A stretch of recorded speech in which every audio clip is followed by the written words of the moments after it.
Hi, Dr. Yass here. This video is going to discuss the issue of bone on bone at the hip, and I want to make it clear without any confusion that the idea of determining whether you're bone on bone at the hip from an X-ray or MRI is completely baseless, cannot determine whether you are bone on bone, and in fact is the primary reason that there are so many failed surgeries, because it's giving so many false positives that people are bone on bone when in fact they're not. I just had another person, I just finished another Zoom session. He was told that he was bone on bone. His pain is horrible, he cannot function, and he went to 3 different orthopedists, all say that he needs a hip replacement, and that was his only alternative. But there were very strange things about this. Number one, he only seemed to have pain when he stood. When he sat down, the pain immediately went away. So I guess what they're saying is when you stand, you're bone on bone, but when you sit, you're not bone on bone. The guy seemed to have tremendous amounts of range of motion. And yet, you would think that he shouldn't, because if he's bone on bone, that would mean that the bones are touching one another, that there is no joint space, and therefore, how could you have range of motion? The guy seemed to have perfect range of motion. Finally, the guy's pain was in his groin and at his butt. And you would think that if bone on bone at the hip joint was causing the pain, you would expect the pain to be where? At the hip joint, where the supposed bone on bone is. So the fact that he's not having pain at his hip joint, but in fact at the groin and the butt, would make you think that's probably not from being bone on bone. So I figured I would give you a couple of key bits of information to help you understand your hip joint. So the first thing I wanted to do is look at this picture. I'm going to get it as close as I can. So right here, we're looking at the hip joint. This is the head of the femur. This is the acetabulum, the supposed socket. And what is this? See this? And this right here, what does that say? That says labrum. Labrum is this connective tissue material right here, this kind of spongy connective tissue, which is called fibrocartilage.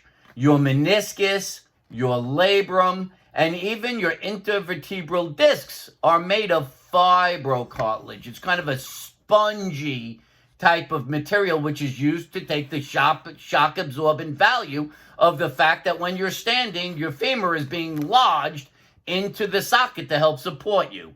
Okay? So you could clearly see that if this is the head of the femur and this is the socket, the acetabulum, there is a connective tissue meniscus or labrum, a spongy material which is between the head of the femur and the socket to maintain what is known as a joint space.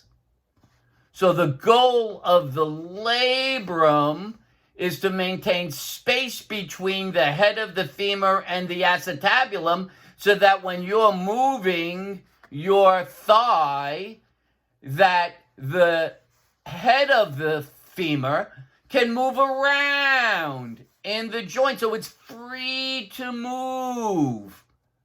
So the purpose of the labrum is to maintain joint space so that the femur, head of the femur, can move freely in the socket to allow you to move your hip joint. The phrase bone on bone implies that you no longer have a labrum. There is no joint space, and therefore, how would it be possible for the head of the femur to move in the hip joint to allow you to actively move your hip? The answer is you wouldn't be able to.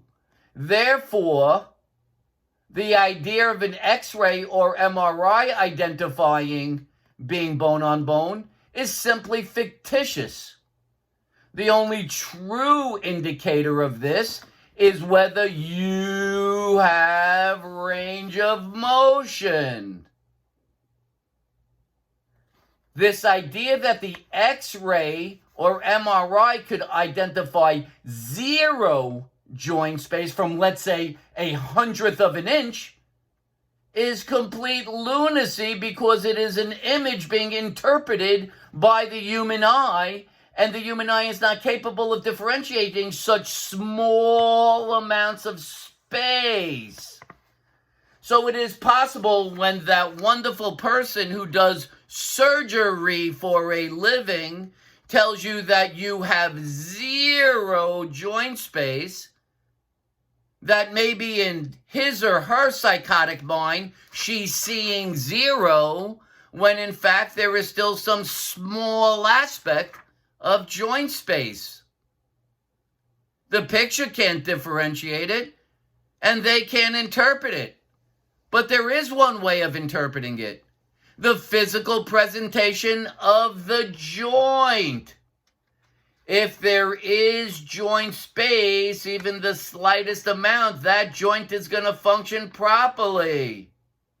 If there's 0 joint space, you will not have full range of motion. There should be major losses of range of motion. And if you choose to push beyond that point, it will feel like a bone is hitting another bone. In the period of time I've been doing this, over 28 years, I believe I have come across 2 out of multiple thousands who presented as actually being bone on bone.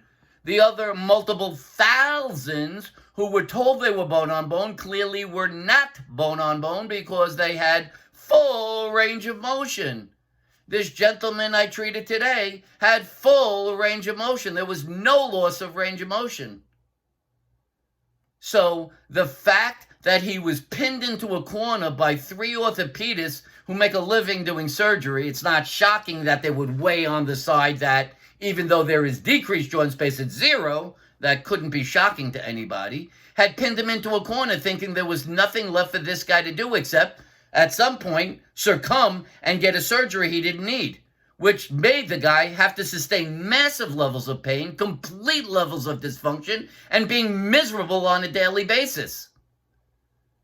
Because he knew somebody I know, he was referred to me, I did the evaluation, it was clear that he had full range of motion, therefore he was not bone on bone. The fact that his symptoms were not at the joint clearly indicated they were not from the joint, and that in fact he was pointing to where his hamstring attaches to his butt and where the sartorius muscle runs through the groin. So with the appropriate exercises, which all he had to do were 4, his functionality increased easily 30 to 40%. His mobility of leg increased 30 to 40%. His pain probably reduced 50% with weight bearing. It was a shocking transformation. Now the guy knows he is not pinned against the wall. That in fact, the surgery probably would have led him to a greater level of dysfunction, a greater level of pain, and a higher probability he would have never returned to normal function or lived without pain, as so many people have already experienced. This is the lesson you must all learn. Science, the understanding of how joints function, of understanding how they work, is the only way you're ever going to truly appreciate what is happening in that joint. If you understand what the purpose of the labrum is, if you understand why you have a joint space, if you understand that range of motion exists directly because of the fact that you have a joint space, so if joint space continues to experience and exist, you must have a joint space, therefore you cannot be bone on bone, then all you have to do is check your joint space. If I was you, I would ignore anybody. I would never accept any diagnosis that is 100% dependent on X-ray or MRI. What makes it even worse is the one that's giving you the diagnosis is the one that makes a living doing surgery. So you take that for what it's worth. I just provided you the irrefutable facts about how the joint works. I just explained to you how I just took another guy who was living life deteriorating, making it harder and harder for him to function in any fashion, making him have to be miserable every day, to the point where he actually said that the pain is so bad it would make him feel like he's nauseous. All because he had been coerced into thinking there was no alternative but a hip replacement, with no legitimate reasoning behind that diagnosis. I just gave you the way to understand it. And that guy has been transformed. You can be transformed. If you see this video and it makes sense to you, why wouldn't you contact me and see if we can move forward with this understanding so that you can now get on with your life, resolve your pain, and get your function back? And not feel that you have been pinned into a corner like this gentleman was, thinking, oh my God, I know these surgeries fail. I know that they most likely aren't going to work, but without any understanding that there's an alternative, I have to live in pain because I don't want to get the surgery. That's not the way to live. That is not a logical understanding of what's going on with you. If this is making sense and you'd like to contact me and even question it, then contact me through my email address, drmitch@mitchellyass.com, drmitch at mitchellyass.com. If you'd like to make a Zoom or Skype appointment because now it made sense and you'd like me to actually help to diagnose what's causing your pain, and if it is muscular, help you do the appropriate exercises to resolve your pain and return you to full function, we can get a Zoom or Skype session scheduled, again, through my email address, drmitch@mitchellyass.com. These sessions are videotaped, so you actually have that to help you beyond the session to make sure you do the exercise correctly and achieve your goals. If you like this video and it makes sense, give it a thumbs up. If you like my YouTube channel, Dr. Mitchell Yass, please subscribe so you get notifications when new videos are added. This is the real deal, my friends. What you get on this channel is no gloss, no glitz, no fancy fireworks, just the facts. The facts that help you understand exactly how to determine what's causing your pain. And in 98 to 90%, 99% of the cases, it's muscle. That's the great news. And all you have to do is know which muscles to strengthen, how to use progressive resistance, and you can be pain-free and fully functional. This is a understanding that was derived through me after I got my medical background and recognized it was worthless and had no basis of understanding to determine how to diagnose and treat pain.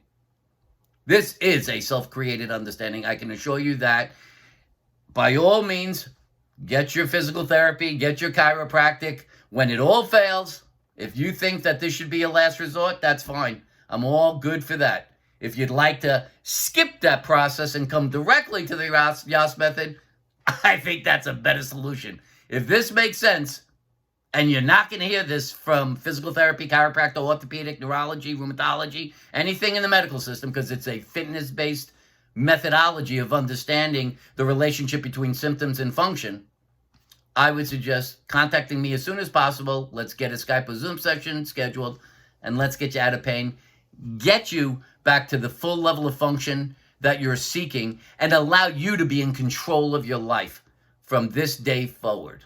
All right? For now, this is Dr. Mitchell Yass wishing you a pain-free, fully functional life. Bye-bye for now.